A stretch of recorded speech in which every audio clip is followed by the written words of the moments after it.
오늘은 종려주일입니다. 종려주일은 예수님께서 십자가에서 죽으시러 가시기 직전에 죽음의 현장, 실제 죽음의 현장이었던 예루살렘에 입성하시는 날을 기념하는 종려주일입니다. 더불어 오늘은 죽음의 현장인 IT에 방문했던 선교보고를 하는 주일이기도 합니다. 여튼 우리 삶의 주변에는 유형무형의 여러 가지 죽음의 이슈들이 우리 주변에 무성합니다. 그 죽음을 넘어서 부활의 언덕에 함께 오른 한 주간 되기를, 그 시작이 오늘이기를 주의 이름으로 간절히 축복합니다. 아멘. 네. IT는 우리나라 경상도, 경상남북도를 합친 면적과 매우 비슷합니다.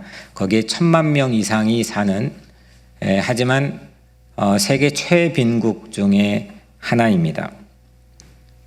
아프리카처럼 절대적 가난이 있는 곳이면 모르지만 부족 사회를 넘어선 도시 사회 중에서는 여튼 제가 방문했던 이 경계 내에서는, 그리고 제가 알고 있는 통계 자료 내에서는 가장 가난한, 정말 비참한 그런 나라입니다. 2년 전 2021년 7월 대통령이 괴한에게 암살당했죠. 그리고 한 달 후 8월 규모 7.2의 지진이 다시 수천 명을 사망하게 했습니다. 2010년도 1월 달에 지진으로 30만 명이 일시에 죽은 이후에 또 다른 큰 참사였습니다. 그 틈을 파고 들어와서 갱단 2개 조직이 G9, 갱 9, 그러니까 9개 갱이 연합을 한 G9과 GPEP, GPEP라는 어떤 갱단 조직이 무력을 사용해 충돌했습니다. 그리고 무법천지가 되었습니다.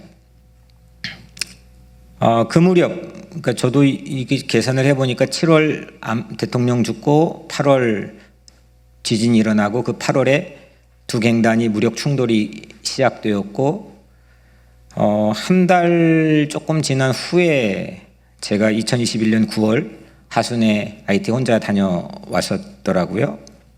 2011년부터 우리 교회가 선교했던 IT의 수도 중에 빈민가, 그런 빈민가가 진짜 없습니다. 시티솔레라고 하는 곳에 있던 선교센터, 그곳은 갱단에게 이미 점령당했고, 저희가 옥상에 달아놓았던 스피커 자리에는 이제 기관다청이 장전되어서 그 앞에 있는 시장판에 양철 지붕을 향해 쏘면은 무고한 민간인들이 많이 죽었습니다. 선교사님은 고아의 청소년 센터를 짓는 현장에 1년 반 전에 제가 그때는 막 건립이 거의 마무리되어 가는 그런 상황이었고요. 이번에 갔을 때는 그 청소년 센터가 완성되었고 12명의 고아가 작년 9월부터 들어와서 훈련받고 3년 일기생으로 들어와서 살고 있는 걸 봤습니다. 갱단 폭력으로 작년 6개월 동안, 1년이 아니라 6개월만 집계된 UN 보고 민간인 사망자가 934명이었습니다. 그리고 작년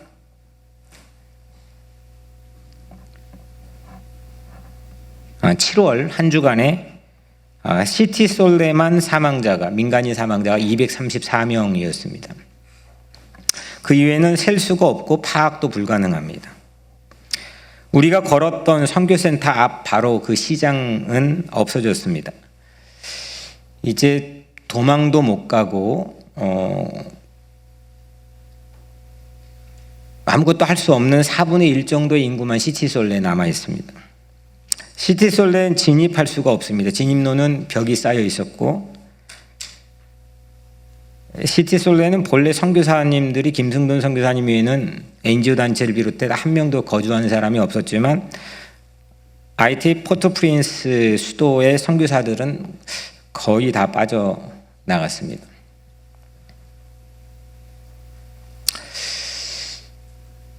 위험한 상황입니다. 그렇다고 위험하지는 않습니다. 그러니까 여러 가지 몇 가지 이유가 있겠지만 물론 하나님이 지켜주시겠지만 우선은 시티솔레 선교센터하고 5분 거리밖에 되지 않는 곳에 청소년센터가 있는데 우선 그 안전한 그거 이외에는 IT 전체가 정말 여행 선교 못하는 겁니다.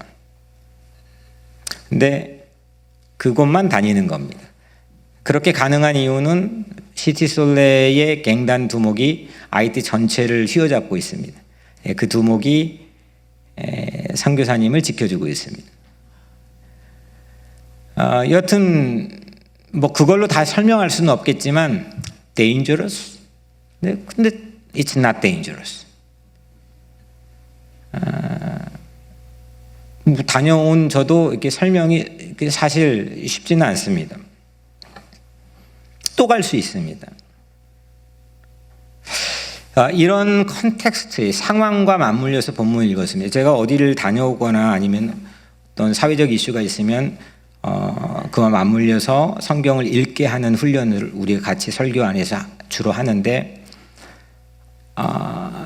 제가 선포하는 설교가 거의 말씀 안에서 벗어나지를 잘 않으려고 하거든요. 근데 컨텍스트, 상황 이게 없이 있는 건 상당히 우리를 박제화시킬 가능성이 상당히 많습니다. 그래서 오늘은 이런 시티솔레와 IT의 상황과 맞물려서 오늘 우리 종료주일 본문을 함께 읽었습니다.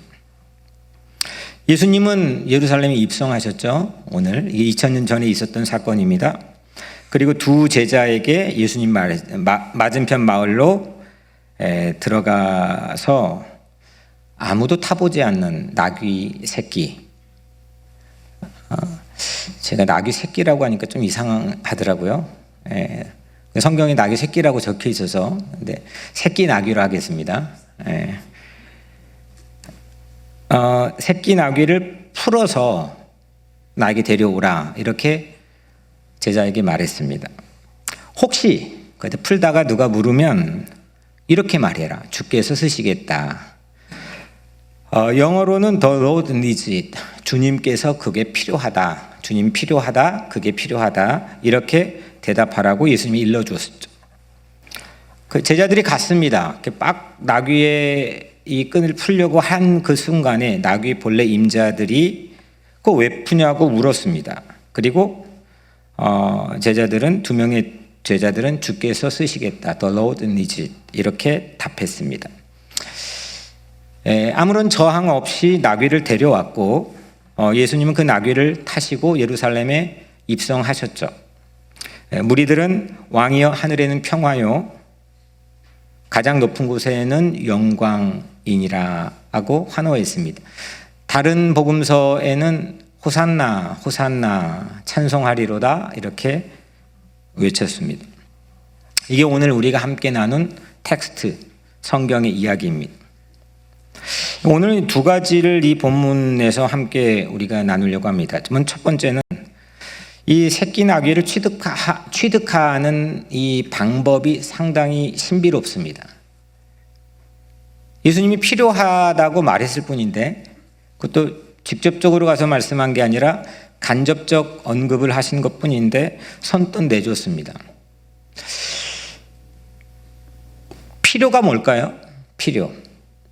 필요는 사전적 의미로는 꼭 요구되는 것, 꼭 있어야 되는 것. 이게 필요입니다. 여러분들이 예수님이 필요하신 게 있을까요? 상식적으로 생각해 보십시오.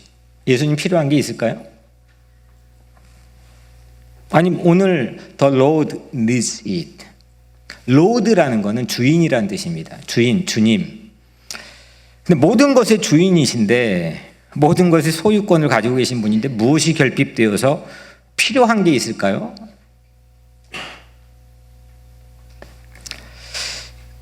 종려주일의 메시지는 이 예수님의 필요에 있습니다. 새끼 나귀는 메시아가 타실 운송수단으로 구약에서 오래전부터 예언되어 왔습니다. 유대인의 컨셉에서는 새끼 나귀 하면 메시아가 타시고 오실, 우리를 해방하고 자유를 주고 구원할 그 메시아가 타고 오실 운송수단으로 인식되고 있었습니다. 스가랴 9장 9절에 그는 공의로우시며 구원을 베푸시며 겸손하여서 나귀를 타시나니 나귀의 작은 것 곧 새끼 나귀니라. 예수님의 필요가 뭐였죠? 새끼 나귀였습니다. 나귀 새끼나 새끼 나귀나. 당시 로마 제국이 세상 휘어잡고 있던 때에 빅토리, 승리를 상징하는 건 홀스, 말입니다. 진압할 수 있고 싸워서 땅을 점유할 수 있고 사람을 나의 것으로 만들 수 있는 가장 첫 번째 수단, 승리의 수단은 말입니다. 그런데 그 말이 아니고 평화와 겸손과 섬김의 상징을 가진 새끼 나귀를 예수님께서는 필요로 했습니다. 그 나귀를 타고 뭘 하셨느냐? 그 나귀 타고 죽으러 가셨습니다. 아무도 타지 않는 새끼 나귀는 아무도 쓰지 않는 매장지, 무덤에 묻혔던 예수님의 무덤을 암시합니다. 결국 새끼 나귀는 죽음의 길을 걸어갑니다. 사람들은 환호하지만 얼마 후에 그 사람들은 예수를 십자가에 못 박으라고 했던 아마 동일한 무리들일 가능성이 매우 많습니다.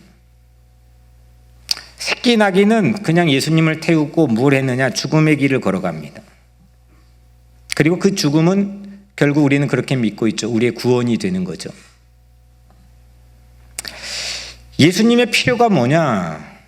예수님의 필요는 그 자신의 죽음의 대가였던 꼭 살려야만 되는 우리의 삶인 거죠. 살고 싶어 절박해하는 벼랑 끝에 서 있는 누군가의 생명을 살려내는 것, 그게 그 죽음의 대가였고 그게 예수님의 필요였습니다. 그 죽음을 향해 가기 위해 새끼 나귀를 필요로 하셨습니다. 예수님은 우리를 살리기 위한 십자가의 길이 필요하셨고 겸손으로 기꺼이 순종하면서 자신을 그 죽음의 자리에 데려다 줄 나귀가 필요했습니다.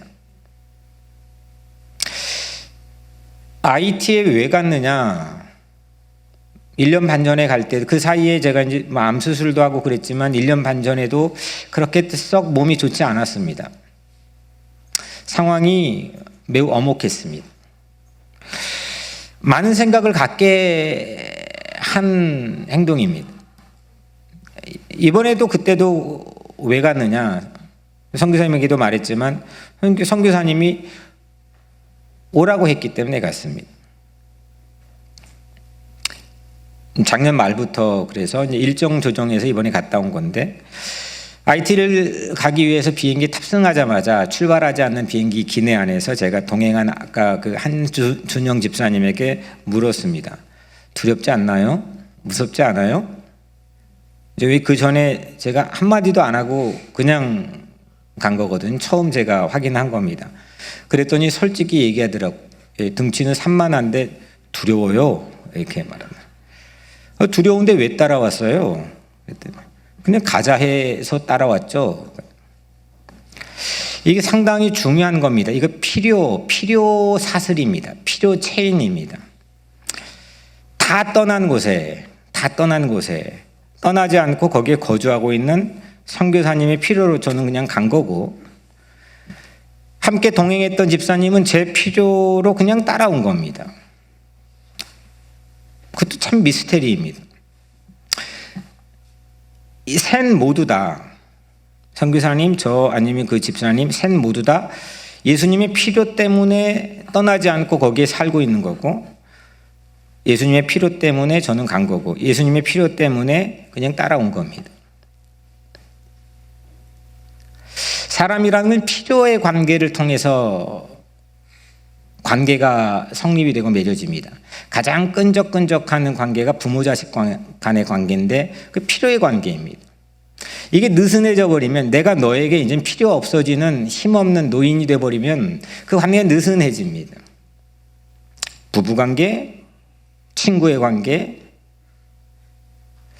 이 필요가 어떤 내용이고 어떤 의도와 어떤 상황에서의 맺어진 필요냐, 그게 그 관계를 결정하고 규정하는 상당히 중요한 매개가 됩니다. 무엇이 예수님의 필요입니까? 이걸 우리는 물어야 됩니다. 내가 그분이 필요할 거라고 지레짐작으로 예수님 필요할 거야.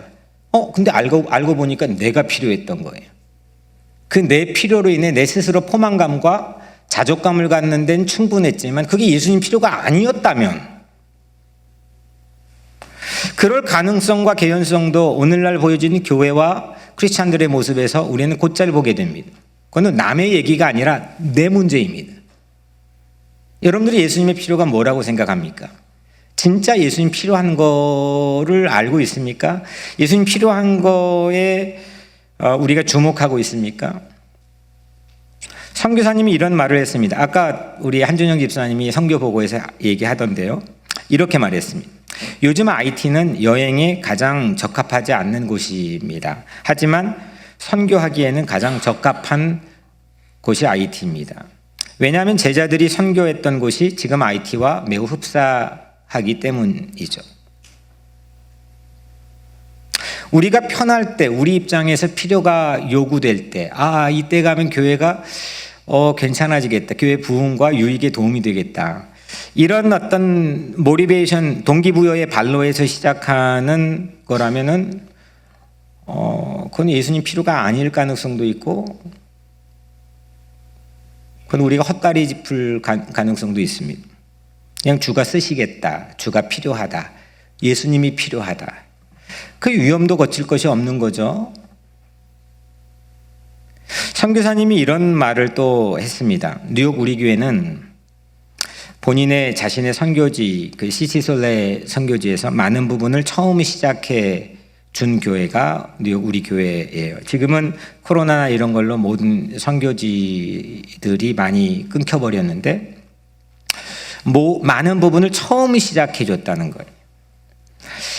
오래전, 몇 년도인지 정확히 기억은 안 나지만 2013, 14 그런 아주 오래전 어느 날 밤이었습니다. 그 시티솔레 선교센터 옥상에서 밤중에 밤하늘의 별을 보면서 평상에 누워서 선교사님과 이야기를 나눈 적이 있어요.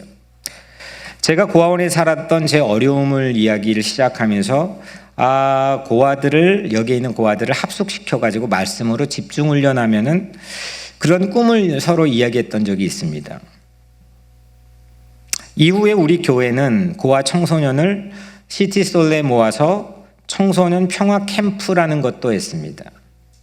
그리고 고아들에게 거긴 꽃을 만질 수 기회가 없습니다. 근데 화분을 만들어서 꿈을 심어 주었고, 또 그 선교센터에 나무를 심는 그런 것도 했습니다.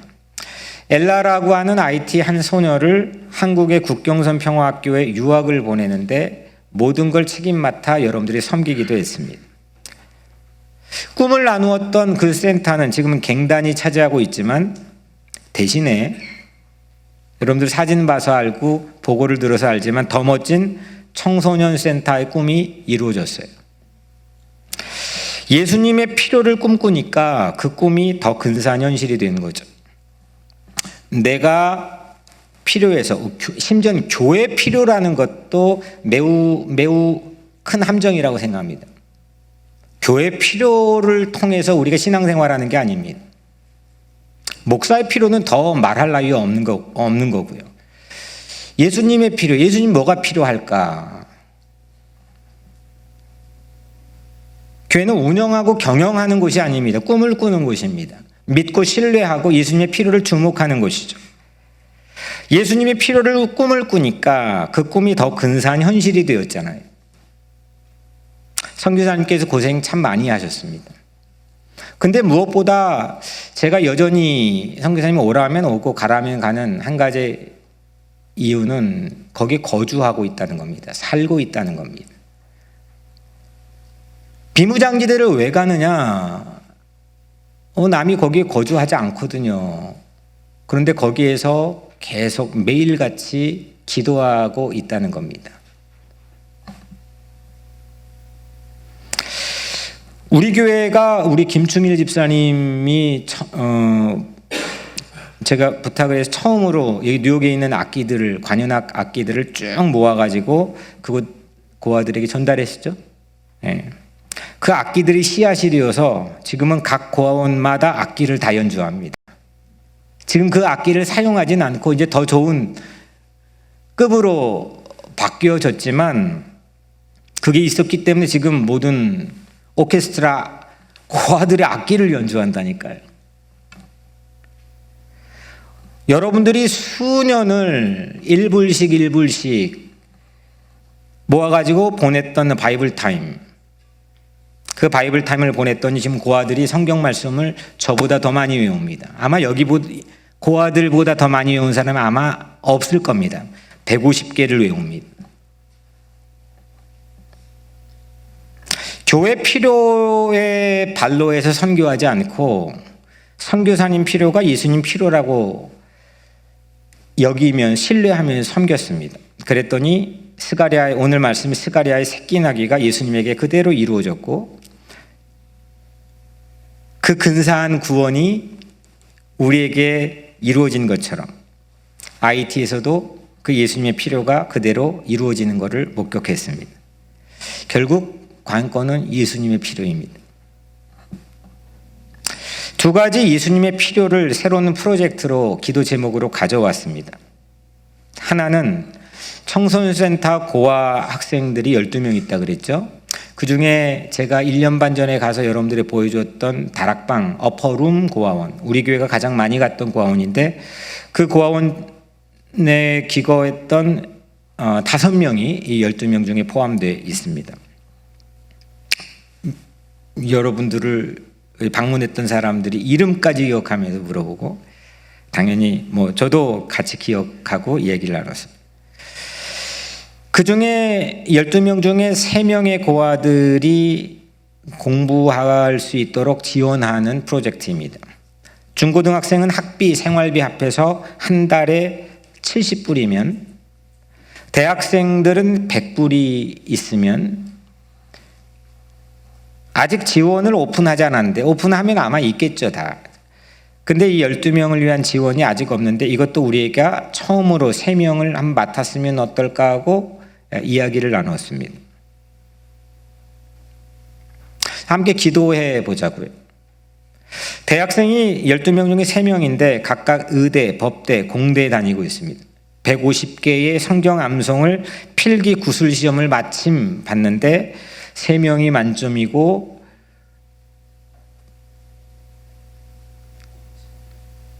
예수님의 필요라면 안 될 게 뭐가 있겠습니까?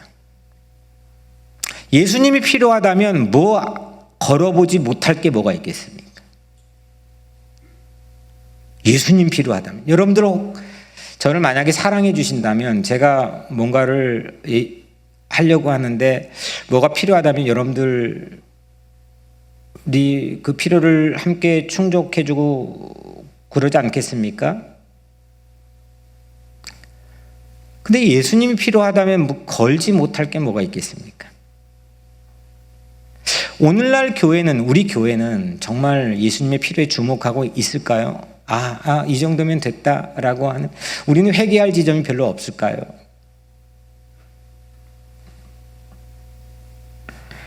이건 여러분들이 잘하는 걸 확인하는 차원에서 저나 여러분들이 이런 말씀을 나누자는 게 아닙니다. 회개하자는 겁니다. 정말 내 안엔 예수님의 필요로 채워져 있는 건가? 다음 두 번째 프로젝트는 고아원들의 여자아이들을 섬기는 겁니다. 고아 여자아이들은 이중차별을 받습니다. 고아이기 때문에, 우선 IT의 절대적 가난 때문에, 두 번째 고아이기 때문에, 또 고아의 여성이기 때문에 그냥 보면 눌려 있습니다. 그리고 자신을 가꾸는 방법도 모르고 가꾸지 못합니다. 위생을 몰라서 성병에도 많이 걸려 있습니다. 이 고아의 여자아이들을 위해서 커리큘럼을 만들어서 그들의 어려움을 경청해주고 교육하고 성서에 나와 있는 여성 모델들을 함께 나누며 담대한 여성으로 세상에 살도록 돕는 겁니다. 일종의 YWCA 1855년 영국에서 2명의 사람이 시작했던 YWCA 컨셉입니다. YMCA, YWCA 있죠. YWCA가 시작할 때 이름이 Prayer Union입니다. 공교롭게도 우리 교회 올해 비전이 뭐죠? Prayer Together, Prayer Union, Prayer Together. 상당히 컨셉이 비슷하게 갑니다. YWCA는 1922년 일제강점기에 한국에 들어와서 수없는 지금까지 크리스찬 여성 리더십을 사회에 배출하고 키우고 네트워크를 만들었습니다. 이게 예수님의 필요 아닐까요? 가장 약한 자에게 길이 되어주는 새끼 나귀가 우리였으면 좋겠습니다. IT 선교는 우리 교회 예수님의 필요를 가르쳐주는 교본일지도 모르겠습니다. 맨날 내 필요, my need, 자식 공부시키려면 뭐가 필요하고, 내가 먹고 살려면 뭐가 필요하고, 내 신분을 유지하려면 뭐가 필요하고, 이민자로서의 절대적 밑바닥에서 끊임없이 나의 필요를 강요받는 이 엄혹한 세상에서 내 필요를 넘어서서 예수의 필요, 그걸 주목하게 만들어주는 교정된 안경이 IT 선교지일지도 모르겠습니다. 우리 기도와 삶이 내 필요가 아니라 예수님의 필요에 이르게 되기를 주의 이름으로 축원합니다. 두 번째입니다. 첫 번째는 필요의 본질이라고 할 수 있죠. 예수님의 필요의 본질이라고 할 수 있죠. 그 필요를 채우는 이 방식이 신비롭다는 것을 우리가 함께 나눴습니다. 두 번째는 이 필요를 채우는 방식이 상당히 이 두 가지의 의미가 담겨 있을 수 있습니다. 하나는 오늘 예수님 필요를 채우는 방식이 도둑이 될 수도 있고, 예수님 도둑이 될 수 있고, 하나는 정상적 구매가 될 수도 있습니다. 이 둘 사이가 마치 담벼락 위를 아슬아슬하게 걸어가는 모습일 수도 있습니다. 이쪽으로 잠깐 떨어지면 도둑이 되는 거고, 잠깐 이쪽으로 떨어지면 정상적 구매가 될 수가 있습니다. 세계에서 돈 많이 버는 아주 멋져 보이는 다국적 기업 방식들, 이건 하나님 보시기에 저는 도둑질일 가능성이 매우 많다고 생각합니다. 멋져 보이지만 갈수록 이 양극화의 빈부격차를 심하게 합니다. 자기들은 돈을 떼돈으로 벌고 있는데 가난한 사람들 그게 다 어떻게 오는지 구매 방식들을 보면은 그들이 돈을 얻는 필요를 채우는, 내 필요를 채우는 방식들이 그렇게 좋아 보이지는 않습니다. 심지어 교회도 자칫 양을 훔치는 도둑일 수가 있습니다. 밖에 나가서 복음을 알지 못하는 사람들에게 복음을 전하고 그런 노력 하나도 없이 그냥 남의 교회나 아니면 그런 양들을 훔치는 양도둑으로 오늘날 목사나 교회가 전락할 수도 있다는 겁니다. 오늘 본문에서는 어떤 바리새인들이 나옵니다. 이 바리새인들은 예수님 보고 핀잔을 했습니다. 비난했습니다. 새끼 나귀를 타고 입성하시는 모습을 보고 사람들이 환호를 하니까 그걸 비난했습니다. 그들은 예수님의 필요를 전혀 볼 수 없었습니다. 자신들의 부와 명예를 위한 자신들의 필요만 본 사람들입니다. 종교로 가장한 도둑이었습니다. 예수님은 그들을 독사의 새끼들이라고 했습니다. 우리는 어떻습니까? 교묘하게 종교로 가장한 도둑일 가능성도 있습니다. 타보지 않는 새끼 나귀의 주인이 엄연히 있는데 예수님이 가서 냉큼 가져오라고 두 제자에게 시켰습니다. 이건 날강도 아닙니까? 충분히 그렇게 사람들이 악용할 수도 있습니다. 그런데 예수님은 그것이 필요하다고 했을 뿐이었고 그 필요가 결국 성스러워지게 됩니다. 우린 다 그걸 성스럽게 바라봅니다. 성스럽게 여겨졌고 성스러운 장면으로 우리에게 각인되어 있습니다. 요한복음 10장 10절 예수님이 이렇게 말했죠. 도둑이 오는 것은 도둑질하고 죽이고 멸망시키려는 것뿐이요, 내가 온 것은 양으로 생명을 얻게 하고 더 풍성히 얻게 하려는 것이니라. 바리새인들은 도둑이었고 예수님의 필요는 반면에 정당했습니다. 왜냐하면 더 풍성한 생명을 얻게 하려고 하는 예수님의 사랑으로 새끼 나기가 필요했기 때문이죠. 여러분들의 필요는 어떤 과정을 통해, 어떤 기준을 통해 충족되고 있습니까? 끊임없이 바다의 소금물을 먹는 것처럼 그 필요가 채워져도 또 여전히 감사를 잃어버린 채 목마른, 끊임없이 인생을 갈구하는 그런 삶을 혹시 우리는 살고 있지는 않습니까? 뭐가 필요합니까? 어떤 필요에 주목합니까? 어떤 기준으로 그 필요를 충족합니까? 예수님은 그 사랑으로 죽음을 향하셨습니다. 기꺼이 죽음도 마다하지 않았습니다. 다음 주일은 부활절이고 48주년 창립 기념절이고 18회 홈커밍 주일입니다. 부활도, 교회 창립도, 홈커밍도 연수를 자랑하기 위함이 아닙니다. 그거에 대한 난리를 습득하자는 게 아닙니다. 이 세 가지 모두 다 생명을 더 풍성히 얻게 하려는 예수님의 필요에서 비롯되어야 하지 않을까요? 예수님의 필요를 채우는 나귀의 역할을 우리가 했으면 좋겠습니다. 누군가 생명을 더 풍성히 얻게 하려고 사랑의 길을 걸어가는 나귀 역할을 우리가 했으면 좋겠습니다. 그래서 전도합시다. 전도는 하나님의 뜻이고 예수님의 필요이며 예수님이 우리에게 주신 대사명입니다. 두세 사람이 모여야 될 이유도 전도입니다. 사랑입니다. 생명을 살리는 겁니다. 더 풍성히 얻게 하려는 겁니다. 누군가에겐 삶과 죽음이 절박한 삶의 이슈입니다. 아마 여러분들 각자에게도 언제든지 그건 반드시 오게 되어 있습니다.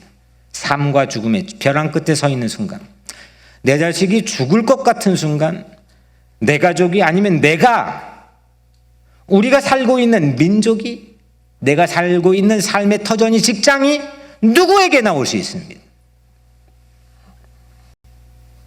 하지만 그 절벽에 서 있는, 벼랑 끝에 서 있는 누군가에게 생명을 더 풍성히 얻게 하려는 그 사랑의 길을 가는 것, 그것이 예수님의 필요입니다. IT에서 되는 일이라면 뉴욕에서 안 될 일이 뭐가 있겠습니까? 오늘부터 주일, 한 주가 시작돼요. 주일, 월, 화, 수, 목, 금, 토, 7일이면 충분합니다. 7일 안에 성목요일, 성금요일이 다 끼어 있습니다. 이 7일 동안 저는 여러분들이 권면합니다. 예수님의 필요만 집중할 수 있는 그런 한 주간이 되기를 축복합니다. 고난주간은 혼자 성스러운 척하는 주간이 아닙니다. 나는 크리스찬으로서 상당히 겸비하고 거룩함이 성스러워 하는 제스처를 하는 주간이 고난주간이 아닙니다. 진정한 사랑을 실천하는 것, 그것이 고난주간의 참 모습 아니겠습니까? 그것은 살려야만 될 누군가의 절박한 삶을 더 풍성한 자리에 세우는 일일 겁니다. 한 생명을 살리는 고난주간, 그 일에 매진하는 여러분들 되기를 축복합니다. 신비한 것 한 가지는 나귀를 달라 하는 예수님, 무턱대고 내놔 이거거든요. 내 필요야.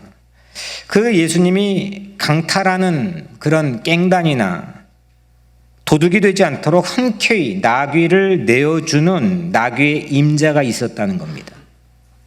그 임자는 그 순간 우리는 아리송하게 보지만 후에 두고두고 자기가 한 일을 영광스럽게 여기지 않았겠습니까? 기독교의 헌신이라는 게 그런 거죠.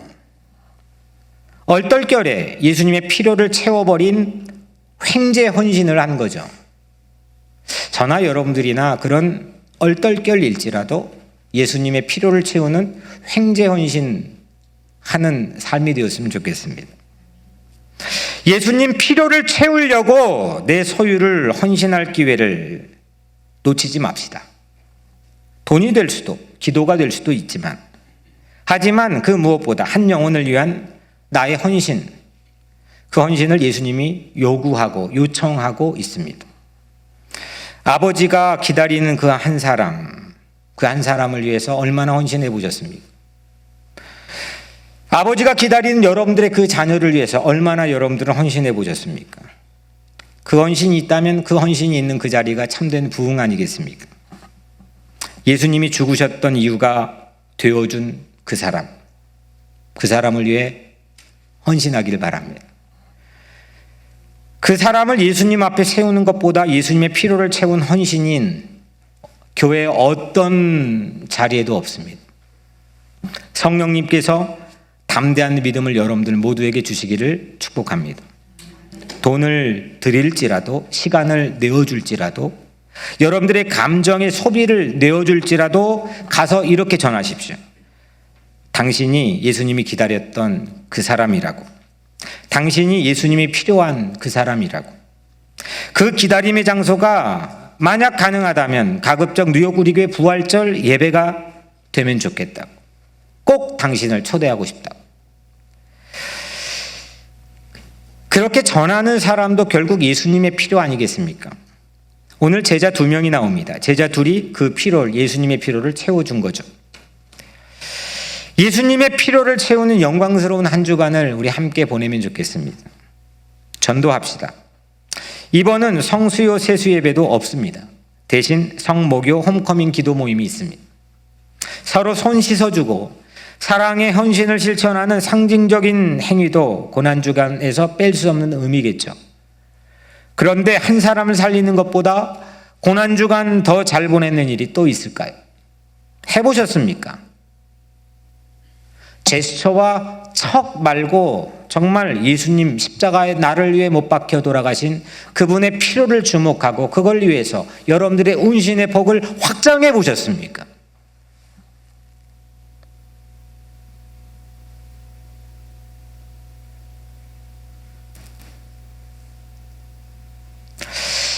IT에는 내가 뭐가 필요한지도 모르는 고아들이 있습니다. 우리가 보기에는 불필요한 것은 하나도 없고 필요한 것도 없고 너무 딱해 보이는 아이들입니다.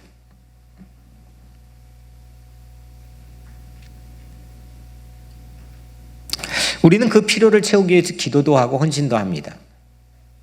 하지만 제가 고아원에 살았던 경험으로 비춰보면 무언가를 사주고 먹여주고 채워주는 건 다 지나갑니다. 남지 않습니다. 하지만 그 진심에 담겨있는 사랑은 30년, 40년 지나도 그 사람의 얼굴은 내게도 오늘 여전히 영향을 미칩니다. 그 마음으로 IT 아이들을 안아줬습니다. 그 마음으로 아이들을 위해 기도했습니다. 예수님의 필요가 무엇인지 아직도 저는 명확하게 다 안다고 말할 수가 없습니다. 그리고 그 필요를 채우기 위해 나의 삶의 모든 것을 바치고 있다고 말할 수도 없습니다. 하지만 그 필요가, 예수님의 필요가 결국 우리 삶의 가장 중심이 되는 것이 크리스찬의 삶이라는 것은 알 수 있습니다.